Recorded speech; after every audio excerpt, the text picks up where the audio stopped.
Ce qui est proposé par le gouvernement fédéral, c'est sur une base volontaire par les demandeurs d'asile et sur une base volontaire par les autres provinces. Nous, ce qu'on veut, là, c'est qu'il y ait la moitié des demandeurs d'asile qui sont actuellement au Québec qui soient transférés dans d'autres provinces. C'est la responsabilité du fédéral, donc ils peuvent s'inspirer de la France. Une chose est sûre, le Québec ne veut pas. Le Québec a été clair, ils ne peuvent pas rester avec les 160 000 demandeurs d'asile. Le fédéral devra trouver un moyen pour débarrasser, on va dire le terme parce que c'est ce qu'ils veulent, pour les débarrasser de 80 000 de ces demandeurs d'asile-là. Dans la vidéo d'aujourd'hui, je vais donc te dire comment est-ce qu'ils pensent faire le tri de ces demandeurs d'asile. Reste scotché, on en parle juste après le générique.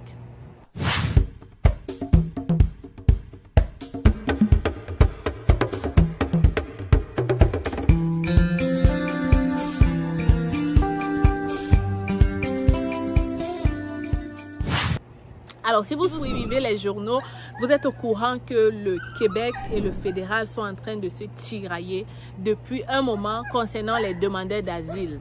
Pour ceux qui ne le savent pas, sachez que le Québec se plaint depuis un temps et ils ont demandé au fédéral d'agir par rapport aux demandeurs d'asile. Ils trouvent qu'il y a trop de demandeurs d'asile, il y a trop d'immigrants temporaires dans leur pays. Ceci nuit non seulement aux Français, mais aussi aux services administratifs, services hospitaliers de la population québécoise. Ils ont donc demandé au fédéral d'agir. Le fédéral n'a pas agi. Le fédéral a demandé à eux d'abord d'agir. Eux, ils ont agi en limitant et en annulant les demandes de CODMT pour les travailleurs étrangers temporaires sur l'île de Montréal.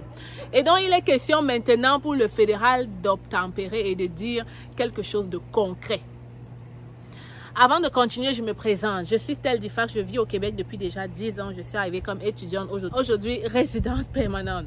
À travers mes vidéos, j'ai déjà permis à plusieurs personnes d'entrer au Canada. Donc, si toi aussi tu veux faire partie de la gang et réussir ce rêve canadien, tu t'abonnes, tu partages cette vidéo et tu n'oublies pas de me laisser un pouce j'aime s'il te plaît. Bon, alors, concernant nos services, on a un cabinet qui est là pour faire toutes tes procédures au Cameroun, à Yaoundé, derrière la brigade Omnisport. Mais nous avons aussi des guides, des formations, des vidéos courtes qui te montrent la procédure pour que tu puisses épargner de l'argent. La nouvelle, c'est que la procédure, la formation résidente permanente est déjà en ligne. Et comme j'ai dit, j'ai besoin de 10 testeurs pour commencer. Et ces 10 testeurs auront un service vraiment suivi gratuit, suivi intégration gratuit. Bref, plein de choses. Contacte-moi par hello@, c'est facile, ou directement, je mets le lien de la formation dans la description. Tu cliques et tu vas voir à peu près qu'est-ce qu'on t'offre dans cette formation. Franchement, tu as tout ce qu'il faut. Au lieu de dépenser des millions dans les cabinets, voilà ce que je te propose pour faire ta procédure à peu près, on va dire, gratuitement. OK? Donc, les amis, à part ça, j'ai un événement le 21 décembre pour tous ceux qui sont au Canada. N'oublie pas, demander d'asile ou pas, hein. Viens d'abord connecter. De là, tu peux ressortir avec des bons contacts qui pourront t'aider, que tu sois envoyé hors du Québec ou pas, ou je sais pas quoi. Mais viens te joindre à nous. Je vous vois nombreux dans la rue à me reconnaître. Je vous attends derrière les tickets, n'est-ce pas? Connectez-vous, contactez-nous. Je vais mettre bientôt un lien facile d'accès pour faire votre paiement. Mais en attendant, s'il vous plaît, vous m'écrivez par email pour faire votre virement Interac. Bon, je vous dis donc de quoi est-ce qu'il s'agit dans cette vidéo. Alors, le Québec a dit, il y a 160 000 demandeurs d'asile dans leur territoire et ils veulent absolument en avoir 80 000. Ne se discute pas, ça doit être ça. Et selon eux, la politique que le fédéral a mis en jeu, selon laquelle ces demandeurs d'asile doivent quitter le Québec, mais de manière, en fait, ça doit venir d'eux, en fait. Pour le fédéral, on ne peut pas imposer aux gens de quitter. Pour le provincial, on doit rendre ça obligatoire, en fait, pour que les gens partent. Maintenant, ça crée un chaos total parce que selon la Charte des lois et des libertés du Canada, ce serait impensable de venir lever les gens, les tirer de force. Selon justement cette charte, ce n'est pas possible de le faire. Mais selon le Québec, Le fédéral peut trouver le moyen de le faire et devrait s'inspirer de la France pour faire cette procédure. Mais ils ont été clairs. J'ai lu 2 articles et ça semblait être clair les points sur lesquels ils vont s'appuyer pour trier et te dire, toi demandeur d'asile, vas-y. Toi demandeur d'asile, vas-y. Et on s'attendait à ça. Et je pense que je vous l'avais dit. Et ça a été, c'est écrit dans les journaux. C'est limpide, c'est clair. Sur quoi est-ce qu'ils vont se baser pour faire le tri de ces 80 000 demandeurs d'asile? Premièrement, ils ont dit qu'ils vont regarder combien de temps est-ce que tu as déjà mis dans le territoire. Est-ce que tu es là depuis 3 mois ou tu es là depuis 3 ans? Ça, c'est le critère number 1 qu'ils ont élaboré. Critère number 2, est-ce que tu as un permis de travail? Et ça, je vous l'avais dit. Tous ceux qui ont le permis de travail et qui n'ont pas encore trouvé un contrat d'emploi veut clairement dire que vous ne servez à rien au Québec. C'est ce que ça veut dire dans les normes. Si tu as un permis de travail et que depuis tu ne travailles pas, on ne voit pas des preuves de paie, on ne voit pas de salaire, tu es toujours sur l'argent qu'on te donne comme demandeur d'asile, sache que ça va aller mal pour toi parce que clairement tu montres que on n'a pas besoin de toi ici au Québec. Clairement, tu leur montres ça. Parce qu'on laisse les demandeurs d'asile, on laisse les gens dans l'asile parce qu'on voit qu'ils contribuent à la société. Ils contribuent au développement, ils travaillent, ils paient leurs impôts, ils s'impliquent. Et voilà. Donc, le deuxième critère, ça va être ce permis de travail. Est-ce que tu l'as déjà obtenu? Si oui, est-ce que tu as donc un contrat de travail? Est-ce que tu as commencé de l'emploi? Le troisième critère, est-ce que tu parles français? Parce que selon eux, 40% de ces demandeurs d'asile ne parlent pas français. Et pour eux, c'est un crime parce que vous le savez, le Québec est majoritairement francophone. Ils veulent garder ça, ok? Donc pour eux, si tu ne parles pas français en plus, franchement, vaut mieux aller dans les zones où on parle l'anglais. Et comme ça, tu vas peut-être mieux t'en sortir, ok?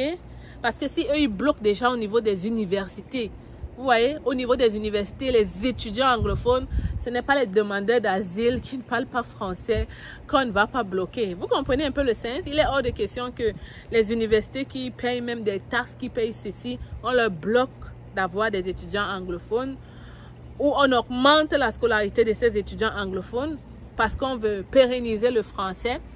Et maintenant, les demandeurs d'asile viennent s'installer au Québec et eux, ils ne parlent pas français. Vous comprenez un peu le truc? Donc, forcément, là, je t'ai cité les 4 critères. Je reprends encore. Premièrement, est-ce que tu es au Canada depuis combien de temps? Tu es là depuis 3 ans? Est-ce que tu es... Voilà, il y a même un 5e critère qui est sorti. Est-ce que tu es célibataire ou marié? Marié avec des enfants? Donc, c'est tout ça, sûrement qu'on va mettre un robot dans le système qui va pouvoir faire le triage et puis après va sortir les gens qui sont vraiment aptes à rester au Québec. Ce seront les gens qui sont soit des familles qui travaillent, qui parlent français. Voilà de baisse. Si tu es demandeur d'asile en ce moment au Québec et que tu parles français, tu es là depuis longtemps, tu as un permis de travail et que tu travailles, ok, tu as tes preuves d'emploi, tu as déjà même fait une déclaration de revenus, c'est quand même un bon signe pour toi. Clairement, selon leurs critères, tu es quand même dans le pourcentage des personnes qu'on peut décider de laisser au Québec. J'espère donc que tu accueilles cette nouvelle avec joie parce que je sais que la plupart des personnes qui me suivent sont francophones, peut-être pas là depuis longtemps, mais travaillent. Donc, j'espère que vous faites partie de ces gens-là qui, quand ils sont arrivés, on leur a donné le permis de travail. Ils n'ont pas gardé ça dans leur placard pour se coucher et prendre l'argent de l'aide sociale. Comme je vous disais ici, c'est une très mauvaise idée d'être sur l'aide sociale. Très mauvaise. Franchement, je ne comprends même pas ces gens qui préfèrent être sur l'aide sociale. L'aide sociale ne t'avantage à rien. D'abord, c'est tellement petit que je ne comprends pas comment les gens arrivent à vivre avec et juste se contenter de ça. L'aide sociale, c'est pour ceux qui ont vraiment besoin de l'aide sociale. Et l'aide sociale, c'est pour un temps. L'aide sociale, ce n'est pas pour que tu restes sur ça éternellement. Si tu continues sur l'aide sociale, franchement, tu es en train de mettre une croix rouge sur toi et le Canada et le Québec sera prêt à t'expulser rapidement s'ils le peuvent, parce qu'en réalité, tu es plus une dépense pour eux que quelqu'un qui les aide dans leur pays.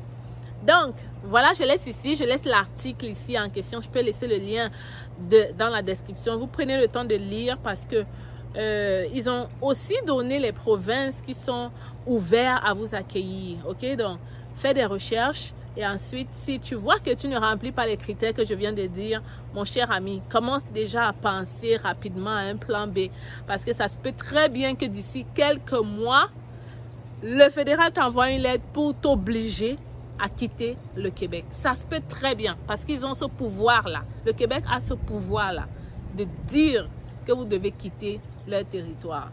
Donc, ils vont beau tourner, d'autres ont beau dire que c'est de la politique, mais comprenez que franchement, ce sont eux qui décident et ce qu'ils vont décider, vous seriez vraiment impliqués. Donc, vaut mieux réfléchir très rapidement avant que les choses ne commencent à être too bad pour toi. Voilà, j'espère que tu as apprécié cette vidéo. Si c'est le cas, tu n'oublies pas de me laisser un pouce j'aime. Tu partages bien sûr et on se retrouve dans mon email pour payer le ticket pour assister à la conférence. Si tu es demandeur d'asile, j'espère que tu accueilles la nouvelle avec un bon sens. Viens donc réseauter pour avoir beaucoup d'autres personnes avec qui discuter. On se retrouve là-bas, n'est-ce pas? Big up. Alors, je te propose ici d'ouvrir un compte bancaire au Canada en étant en Afrique.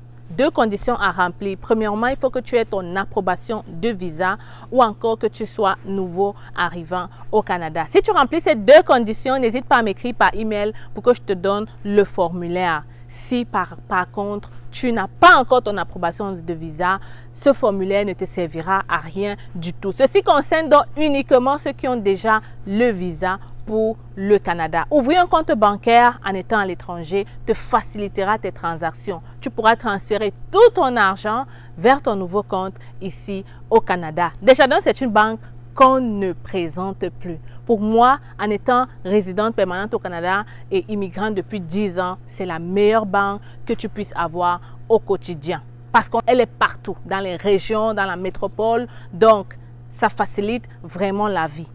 Je t'invite donc à m'écrire rapidement par email pour profiter de cette occasion. hello@cfacile.com. C'est totalement gratuit.